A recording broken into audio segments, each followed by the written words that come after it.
Dear brothers and sisters in the Lord, ప్రభునందు ప్రియమైన సోదరి సోదరులారా, today's verse for our meditation is taken from the book of Jeremiah, chapter 32, verse 27. నేటి దినము మన ధ్యానం కొరకు ఇర్మియా గ్రంథం 32వ అధ్యాయం 27వ వచనం నుండి తీసుకొనబడింది. Behold, I am the Lord, the God of all flesh. Is there anything too hard for me?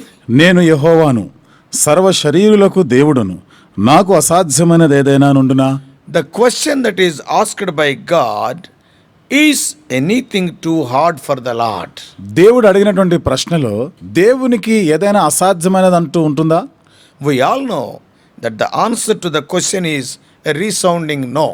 ఈ ప్రశ్నకి జవాబు మనందరికీ తెలుసు కదా, కాదు, లేదు అని చెప్తాం. Because nothing is too difficult for God. ఎందుకనగా దేవునికంటూ అసాధ్యమైనది ఏది లేదు, ఉండదు. However, what we say does not always reveal itself in faith that trusts God for all things. Though we say that nothing is impossible to God, many times our actions won't be in accordance with what we say. దేవునికి అసాధ్యమైన ఏది లేదు అంటూ మనం చెప్పినా అది మాటల వరకే ఉంటుంది. అనేక పర్యాయాలు మన క్రియల్లో చూసినప్పుడు మన క్రియలకి మన మాటలకి ఏ పొంతన ఉండదు. That's why instead of trusting God, అందుకనే దేవుని యందు నమ్మిక ఉంచేదానికి బదులుగా many times we panic and we take over trying to fix the situation ourselves. అందుకనే మనం అనేక పర్యాయాలు భయపడుతూ పరిస్థితులన్నీ కూడా మన చేతుల్లో తీసుకోవడానికి ప్రయత్నిస్తుంటాం. Life sometimes appears to make one think in the time of trouble that no matter which way we turn, it seems there is no hope and no way out. జీవితంలో కొన్ని పర్యాయాలు కొన్ని సందర్భాలు ఎలాగొస్తుంటాయంటే ఈ పరిస్థితి నుండి మనం బయటపడేటువంటి దారి లేదు, దీన్ని తప్పించుకున్నటువంటి మార్గం కనపడతలేదు అన్నట్టు ఉంటుంది. But there is always a way of escape with God. అయితే దేవుని యొద్ద ఎల్లప్పుడూ కూడా ప్రతిదానికి కూడా తప్పించుకునే ఒక మార్గం ఉంది. The temptations in your life are no different from what others are experiencing. నీ జీవితంలో నువ్వు ఎదుర్కొనేటువంటి శోధనలకి ఇతరులు ఎదుర్కొంటున్న శోధనకి పెద్ద వ్యత్యాసమే ఉండదు. అది But God is faithful. అయితే దేవుడు నమ్మదగినవాడు. He will not allow the temptation to be more than you can stand. నీవు సహించగలిగినంత కంటే ఎక్కువగా ఆయన నిన్ను శోధింపనివాడు. When you are tempted, నీవు శోధించబడినప్పుడు He will show you a way out so that you can endure. దాని నుండి తప్పించుకున్నటువంటి మార్గాన్ని సహించగలిగేటువంటి పరిస్థితి నీకు అనుమతిస్తాడు. Yeah, that's what we read in 1 Corinthians 10:13. ఆ మాటలు కొరింథీయులకు రాసిన మొదటి పత్రిక 10వ అధ్యాయం 13వ వచనంలో మనం చదవచ్చు. God is faithful. దేవుడు నమ్మదగినవాడు. So the question we must ask ourselves is, what we do when we get to the end of our hope? ఇప్పుడు మనంగా వేసుకోవాల్సిన ప్రశ్న ఏమిటిదంటే, ఇలాంటి ఒక పరిస్థితి నిరీక్షణకు ఆధారం లేనటువంటి పరిస్థితులు ఎదురైనప్పుడు మనం ఏం చేయాలి? Do we accept defeat in the mind and just give up and quit? ఇక మనం ఓడిపోతున్నాం, మన వల్ల కాదు అనుకొని దాని నుండి విరమించుకోవడమా? Or do we get angry and blame God? లేకపోతే కోపగించుకొని దేవుని నిందించాలా? Or do we allow the enemy of the mind to dictate to us the options that are available to us? లేకపోతే మనకి అందుబాటులో ఉన్న వాటిలో ఏదో ఒకటి ఎంపిక చేసుకోవడానికి శత్రువుకు అవకాశం ఇవ్వడమా? Or do we attempt to find relief other ways than with God? లేకపోతే దేవుడు కాక వేరే ఏదైనా మార్గాన్ని అవలంబించే ప్రయత్నం చేయడమా? Is there not a solution for our problem? మన సమస్యలకి పరిష్కారమే లేదా? Are there no answers? జవాబే లేదా? Perhaps you are going through something right now that has caused you to feel discouraged, depressed and even down a little. ఒకవేళ ఇప్పుడు ఈ పరిస్థితిలో బహుశా ఈ సమయంలో నీవు కూడా నిరాశలో ఉండి కృంగిపోయి ఇక దిగజారిపోయినటువంటి పరిస్థితిలో ఉన్నావేమో. Maybe things are not going as well as you hope them to be. బహుశా నీవు అనుకున్నట్లుగా ఇలా జరుగుతుందని అనుకున్నావు, కానీ పరిస్థితులు అలా కనపడడం లేదేమో. Regardless of what test your test is, నీవు ఎదుర్కొనేటువంటి పరిశోధన ఏ విధమైనదైనా కానీ you cannot allow the enemy of the mind to convince you to believe that my problem is just too big for God. నా సమస్య దేవుడికి చేత కాదు, ఆయన చేయలేడు అనే ఈ మాట పలకడానికి శత్రువుని నీ మనసు పైన దాడి చేయడానికి నువ్వు అనుమతించకూడదు. Believe it or not, but when we have exhausted all our resources in our attempt to fix the situation our own way, That is God's opportunity. నమ్మినా నమ్మకపోయినా మనం ఎదుర్కొంటుండే ఈ పరిస్థితులు ఇక మన వల్ల కాదు అని మనం ఆ స్థితికి మనం నిశ్చేష్టులైనటువంటి స్థితికి వచ్చేసినప్పుడు అక్కడ దేవుడు తన కార్యమును ఆరంభించబోతున్నాడు అని గ్రహించు. That is God's opportunity to show what he can do on our behalf. ఇది దేవుడు మన పక్షంగా ఏమి చేయాలనుకుంటున్నాడో అది దేవునికి ఒక అవకాశం. అది We all know man's extremity is God's opportunity. మనందరూ తెలుసు కదండి, మానవుడు ఎప్పుడు చేతగాని పరిస్థితికి వచ్చేస్తాడో అక్కడ దేవుడు పని చేసేటువంటి అవకాశం అది. So have we thought about the fact that it may be God who orchestrated the circumstances confronting us right now in order to draw us to him? ఇప్పుడు మనం ఎదుర్కొంటున్నటువంటి ఈ కష్ట పరీక్ష పరిశోధనలు ఇవన్నీ కూడా దేవుడు మనల్ని తన దగ్గరికి తీసుకొని రావడానికి ఇవి వాడుకుంటున్నాడని నువ్వు ఎప్పుడైనా ఆలోచన చేసావా? So he can show us that he is sufficient to meet us at our greatest need. కాబట్టి మనం ఎదుర్కొనే గొప్పదైన ఘోరమైనటువంటి పరిస్థితులన్నింటిలో కూడా ఆయన చాలినవాడు అని కనపరుచుకుంటాడు. Remember Job. యోబుని జ్ఞాపకం చేసుకోండి. God orchestrated Job's turmoil, but Job never gave up faith in God. దేవుడు యోబు జీవితంలో ఎంతో భయంకరమైనటువంటి కష్ట పరిస్థితి అనుమతించాడు, కానీ యోబు ఎన్నడూ కూడా దేవుని అనుమానించడం కానీ దేవుని విడిచిపెట్టడం చేయలేదు. He never gave up his faith in God. దేవుని యందు తనకున్న విశ్వాసాన్ని విడిచిపెట్టలేదు. As God spoke to Jeremiah, he too is speaking to us on today. ఏ విధంగా అయితే దేవుడు ఇర్మియాతో మాట్లాడుతున్నాడు, ఈ రోజు నీతో కూడా మాట్లాడుతున్నాడు. God's question to all of us is there anything too hard for the Lord? మనందరికీ దేవుడు వేసే ప్రశ్న ఇదే, దేవుడునైనా నాకు ఏదైనా అసాధ్యమైనది ఉంటుందా? Is there anything? ఏదైనా ఉందా అసాధ్యమైనది? Today is the day of all of us to stop measuring God by the size or specifics of our circumstances of problems. ఇది నాన్న మనందరి జీవితాల్లో మనం ఎదుర్కొన్నటువంటి ఈ కష్టాలు పరిశోధనలు ఎంత పెద్దవైనా ఎంత ఘోరమైన అనిపించినా మనకి ఎంత మించినవి అనిపించినా ఈరోజు దాని గురించి ఆలోచన చేయడం మానేద్దాం. Rather we are to measure them by the height and width of our God and his power. మన దేవుని యొక్క ఆ గొప్పతనము, మన దేవుని యొక్క అధికారము, ఆ శక్తిని ఆ కొలతతో మనం చూద్దాం దాన్ని. Who can stand against the Lord, and what can stand against our God, who said nothing is too hard for God? దేవునికి అసాధ్యమైన ఏది లేదు అని పలికిన దేవునికి విరోధంగా నిలబడగలిగినారు ఎవరున్నారు?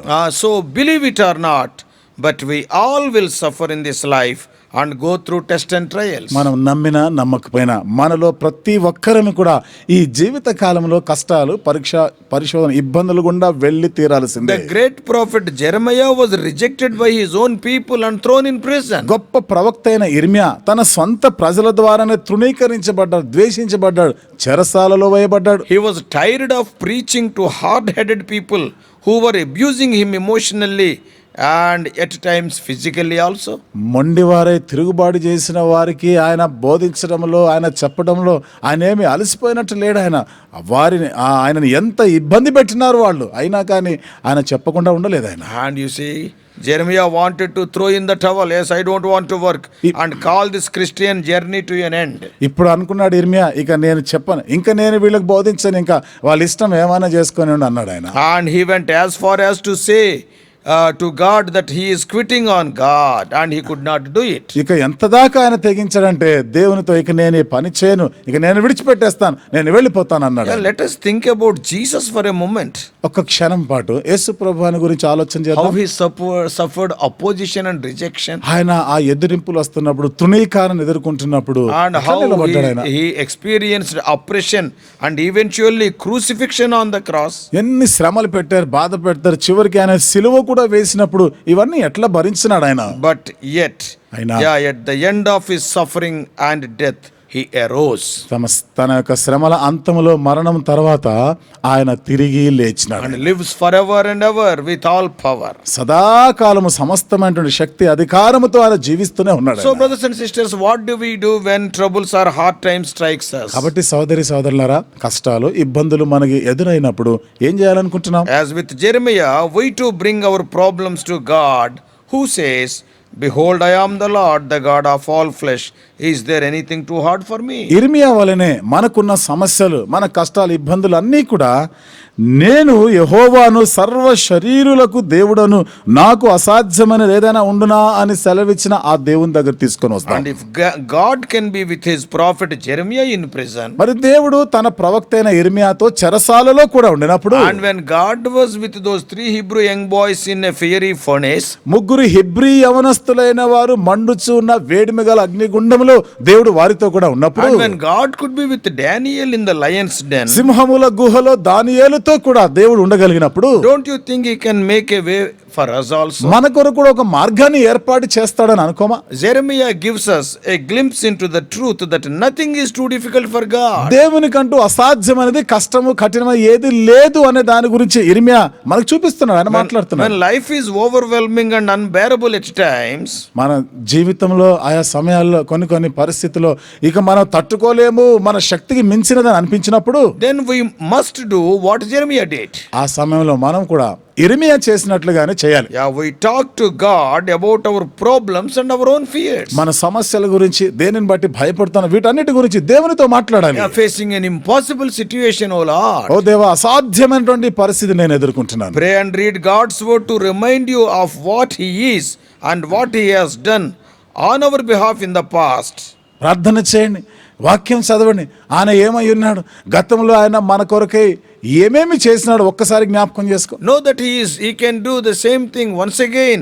Yeah, again. మరలా ఇప్పుడు కూడా ఆయన అదే పని చేయగలడని నేను ఎరగాలి. Before I close, నేను ముగించే ముందు I want to read few verses from the Bible for our encouragement from different translations of the Bible. మన ప్రోత్సాహానికి, మనం బలపరచడానికి, ఆదరణ పొందేదాని కొరకు బైబిల్లో ఉన్నటువంటి వేరు ఆ వర్షన్స్ ఉన్నాయి, తర్జుమాల్లో నుండి కొన్ని వచనాలని చదవాలని In ఆశపడుతున్నాను. Jeremiah 32:27, just now it is the verse for our meditation. ఇర్మియా గ్రంథం 32వ అధ్యాయం 27వ వచనం నేటి దినం మన ధ్యానం కొరకు And the ఈ Lord, వచనము, the God of all mankind, is there anything too hard for me? నేను యెహోవాను సర్వ శరీరులకు అనగా సర్వమానవులకు దేవుడను, నాకు అసాధ్యమైనది ఏదైనా ఉంటుందా? Even when Job was in pain and distress, he said to the Lord. యోబు కూడా బాధలో వేదనలో ఉన్నప్పుడు, కృంగిపోయినప్పుడు దేవునితో చెప్తున్నాడు. In 42:2 of Job, యోబు గ్రంథం 42వ అధ్యాయం 2వ వచనంలో, I know that you can do all things. No plan of yours can be thwarted. ఇక్కడ యోబు చెప్తున్న మాట 42వ అధ్యాయము Second verse.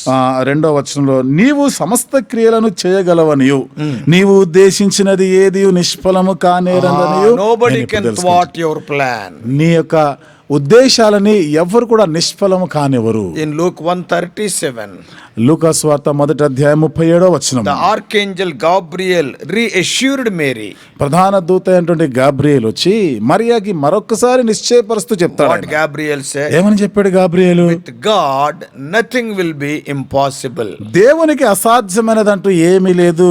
దేవుడు చెప్పిన ఏ మాట అయినను నిరర్ధకము కానేరదని చెప్పాడు. Brothers and sisters, సోదరి సోదరులారా, first of all, he is powerful enough to provide for you. మొదటిదిగా నీ కొరకు ఆయన ఏదైనా ఏర్పాటు చేయాలి, ఇవ్వడానికి ఆయన శక్తివంతుడు, అధికారం గలవాడు ఆయన. Not only is God able to save you, but he is able to meet all your needs. నిన్ను ఆయన రక్షించుటకు సమర్థుడు మాత్రమే కాదు, నీ అక్కర్లన్నీ కూడా తీర్చగలిగిన సమర్థుడు ఆయనే. And God is able to make every grace overflow to you. దేవుడు సమస్తమైనటువంటి సర్వకృప నిన్ను అధిగమించేటట్లుగా ఆయన చేస్తాడు. So that in every way, always having everything you need, you may excel in every good work. కాబట్టి ప్రతి విషయమందును, ప్రతి సద్ కార్యం యందును కూడా నీవు దాన్ని అధికంగా నువ్వు చేయగలిగేటట్లుగా You can చేస్తాడు. read 2 Corinthians 9:8. కొరింథీయులకు రాసిన 2వ పత్రిక 9వ అధ్యాయం 8వ వచనంలో చదవచ్చు. God, give and you will receive. దేవుడు నీకు ఇస్తాడు, ఆయన అనుగ్రహిస్తాడు, నువ్వు దాన్ని పొందుతావు. And your gift will return to you in full, pressed down, shaken. Yeah, Luke 6:38 it is written. లూకా సువార్త 6వ అధ్యాయం 38వ వచనంలో రాయబడి ఉంది. Yeah, pressed down, shaken together to make room for more, running over and poured into your lap. The amount you give will determine the amount you get back. ఇయుడి అప్పుడు మీకు ఇయ్యబడును, అణచి కుదిలించి దిగజారునట్లు నిండు కొలతను మనుష్యులు మీ ఒడిలో కొలుతురు, మీరు ఏ కొలతతో కొలుతురో ఆ కొలతతోనే మీకు మరలా కొలవబడునని చెప్పారు. So for the Lord God is a sun and shield. Psalm 84:11. 84వ కీర్తన 11వ వచనంలో మనం చూస్తున్నాం, నీ దేవుడైన యెహోవా సూర్యుడును కేడమునై ఉన్నాడు. The Lord gives grace and glory. దేవుడు తన కృపను, తన మహిమను మనకు In the అనుగ్రహించేవాడు. same verse 84:11 Psalms it is written, he does not withhold the good from those who live with integrity. అదే వచనంలో 84వ కీర్తన 11వ వచనంలో యథార్థముగా ప్రవర్తించు వారికి ఆయన ఏ మేలును చేయక మానడు. So first of all, God is powerful enough to provide for you. కాబట్టి మొదటిదిగా దేవుడు నీకు సమస్తమును ఇవ్వగల శక్తి గలవాడాయన. And secondly, రెండవ మాట, he is powerful enough to heal you. నిన్ను స్వస్థపరచుటకు కూడా ఆయన శక్తిమంతుడై ఉన్నాడు. As Jesus went from there, two blind men followed him. యేసు ప్రభువారు ఆ ప్రాంతం నుండి వెళ్ళిపోతున్నప్పుడు ఇద్దరు గుడ్డివారు ఆయనను వెంబడించారు. And calling out, crying out, have mercy on us, son of David. దావీదు కుమారుడా, మమ్మలను కనికరించుము, మమ్మలను కరుణించుము అని కేకలు వేసినారు. And when he entered the house, the blind man approached him and said to them, ఆయన ఇంటిలోనికి వెళ్ళినప్పుడు ఈ గుడ్డివాడు కూడా ఆయనతో పాటు లోపలికి వెళ్ళినప్పుడు ప్రభు వారితో చెప్పాడు. Jesus said to them, యేసు ప్రభు వారితో చెప్పిన మాట, do you believe that I can do this? ఇది నేను చేయగలనని మీరు నమ్ముతున్నారా? They said to him, yes, Lord. అయ్యా నమ్ముతున్నాం మేమన్నారు. Then he touched their eyes అప్పుడు ఆయన వారి కన్నులు ముట్టాడు. and saying, let it be done for you according to your faith. మీ నమ్మిక చొప్పున మీకు కలుగునుగాక అని చెప్పాడు. Later you can read Matthew 9th chapter, ఆ తర్వాత మీరు మత్తయి సువార్త 9వ అధ్యాయాన్ని చదవండి, 27 to 29. 27 నుండి 29 వచనం. So he is powerful enough to heal us. ఆయన మనల్ని బాగు చేయడానికి, ఆయన స్వస్థపరచడానికి కూడా Are శక్తిమంతుడై you ఉన్నాడు. suffering from any disease? ఈ రోజున ఏదైనా రోగంతో బాధపడుతున్నావా? He can heal all your infirmities. నీ యొక్క బలహీనతలు, నీ రోగాలన్నీ కూడా ఆయన బాగు చేయగల శక్తిమంతుడు. And thirdly, మూడో మాట, he is powerful enough to strengthen you. నిన్ను బలపరచడానికి శక్తిమంతుడై ఉన్నాడు. So it is written in Ephesians 6:10. ఎఫెసీయులకు రాసిన పత్రిక 6వ అధ్యాయం 10వ వచనంలో Finally, రాయబడింది, brethren, be strong in the Lord and in his mighty power. తుదకు ప్రభు యొక్క మహాశక్తిని బట్టి ఆయన యందు బలవంతులై ఉండుడి. Now don't be afraid, భయపడొద్దు, for I am with you. నేను నీతో కూడా ఉన్నాను. Isaiah 41:10. యెషయా గ్రంథం 41:10. Don't be discouraged, for I am your God. దిగులు పడవు, నేను నీకు దేవుడనై ఉన్నాను. I'll strengthen you and I'll help you. నేను నిన్ను బలపరుతును, నీకు సహాయం చేసేదను. And I will hold you up with my victorious right hand. కాబట్టి నా యొక్క దక్షిణ హస్తముతో నిన్ను ఆదుకొందును. And he is enough to strengthen us. మనల్ని బలపరచడానికి ఆయన చాలినవాడు, శక్తిమంతుడు. Fourthly and finally, నాలుగోది ఆఖరి మాట, he is powerful enough to save you. ఆయన నిన్ను రక్షించడానికి శక్తిమంతుడై ఉన్నాడు. So in Hebrews 7:25, హెబ్రీయులకు రాసిన పత్రిక 7:25. yeah, I am not explaining, I am mentioning some of these verses. ఇవన్నీ నేను ఎక్కువ వివరించడం లేదు, ఆ వచనాల్ని మీకు చెప్తున్నాను. Hebrews 7:25 says, హెబ్రీయులకు రాసిన పత్రిక 7వ అధ్యాయం therefore 25వ he is able వచనం, to save completely to those who come to God through him, since he always lives to intercede for them. ఈయన తన ద్వారా దేవుని యొద్దకు వచ్చే వారి పక్షమున విజ్ఞాపనము చేయుటకు నిరంతరము జీవించుచున్నాడు గనుక వారిని సంపూర్ణముగా రక్షించుటకు శక్తిమంతుడై ఉన్నాడు. Same thing is repeated in James 2:10. ఈ మాటలే యాకోబు పత్రిక 2వ అధ్యాయం 10వ వచనంలో కూడా రాయబడింది. So that same thing Apostle Paul is writing his experience to Timothy also. ఈ మాటలే పౌలు తన అనుభవంలో తిమోతికి రాస్తున్నాడు. In 2 Timothy తిమోతికి రాసిన 2వ and పత్రికలో 1st chapter మొదటి అధ్యాయంలో and verse 12. 12వ వచనంలో, That's why I am suffering as I am, yet this is no cause for shame, because I know whom I have believed, and I am convinced that he is able to guard what I have entrusted to him until that day. ఆ హేతువు చేత ఈ శ్రమలను అనుభవించుచున్నాను గాని నేను నమ్మిన వాని ఎరుగుదును గనుక సిగ్గుపడను. నేను ఆయనకు అప్పగించిన దానిని రాబోచున్న ఆ దినము వరకు ఆయన కాపాడగలడని రూఢిగా So dear నమ్ముకొనుచున్నాను. brothers and sisters, కాబట్టి ప్రియమైన సోదరి సోదరులారా, are you going through any trouble? ఈ రోజు నువ్వు ఏదైనా కష్టం, ఇబ్బంది పరిస్థితి గుండా Maybe వెళ్తున్నావు, any sickness? ఏదైనా అనారోగ్య పరిస్థితి గుండా One వెళ్తున్నావు, thing you have to remember, నీవు ఇక్కడ ఒక విషయాన్ని గుర్తుపెట్టుకోవాలి, nothing is impossible to him. దేవునికి అసాధ్యమైనది ఏదీ లేదు. Whether to solve the problem or not, it is up to him. ఈ నీకు వచ్చిన ఈ సమస్యని పరిష్కారం చేయాలా వద్దా అనేది అది ఆయన ఇష్టం, అది Whether దేవుడి to ఇష్టం. heal your disease or not, it is up to him. నీకున్న జబ్బుని స్వస్థపరచాలా బాగు చేయాలా వద్దా అది దేవుడి ఇష్టం. అది Suppose if God thinks that a disease is good for you, he will not heal. ఈ అనారోగ్యం, ఈ జబ్బు అది నీకు మేలు, అది నీకు మంచిది అని దేవుడు అనుకున్నప్పుడు నేను బాగు చేయడు ఆయన. That is what has happened in the life of Paul. అది పౌలు జీవితంలో జరిగింది కదా. Even Timothy was a sickly person. Timothy కూడా అనారోగ్యంతో ఉన్నవాడే. Elisha the prophet suffered with deadly disease. ప్రవక్త అయిన ఎలీషా మరణకరమైన రోగంతో So బాధపడ్డవాడే. it is up to God. అది దేవుని ఇష్టం, ఆయనకు తెలుసు అంతా. But కానీ he is able. ఆయన సమర్థుడు, శక్తిమంతుడే. Don't never doubt his ability. ఎన్నడూ కూడా దేవుని యొక్క శక్తి సామర్థ్యాన్ని అనువైనా అనుమానించదు. Depend on him. దేవుని పైన ఆధారపడు. He will come to your rescue in the right time. సరి అయిన సమయంలో నిన్ను కాపాడుటకు ఆయన వస్తాడు. May God bless you. దేవుడు నిన్ను దీవించును గాక. Shall we pray? ప్రార్థన చేసుకుందాం. Loving Heavenly Father, ప్రేమగల మా పరలోకపు తండ్రి, Thou art a God of impossibilities. అసాధ్యములున్న ప్రభాను సాధ్యం చేసే దేవుడు. O Lord, nothing is hard for Thee. నీకు అంటూ అసాధ్యమైనది ఏదీ లేదు O Prabhu. Lord, with the power of Thy simple word, Thou hast created such a magnificent universe. O Lord, what can we talk about Your power? దేవా, సామాన్యమైనటువంటి ఒక నోటి మాట శక్తితో విశ్వం అంతటిని సృష్టించగలిగిన ఆ శక్తికి విరోధంగా మేము ఏమి చెప్పగలం ప్రభా? Lord, thank Thee because You are the one who can meet all our needs. దేవా, నీవే మా అక్కర్లన్నీ తీర్చగలిగిన వాడివి. Speak to us more and దేవా, more. మాతో ఇంకా అధికంగా Anybody మాట్లాడండి. who is going through any difficulty, O Lord, problem may be anything. But, O Lord, help them not to be in panic మా ప్రియులు and bring them before Thy throne of grace. మా ప్రియులు ఎవరైనా ఏదైనా ఇబ్బందికరమైన పరిస్థితులు గుండా, కష్ట పరిస్థితులు గుండా వెళ్తూ భయభ్రాంతులు అయిపోయి ఉంటే దేవా సహాయం చేయండి. వారు భయపడి బెదిరిపోకుండా సహాయం చేయండి.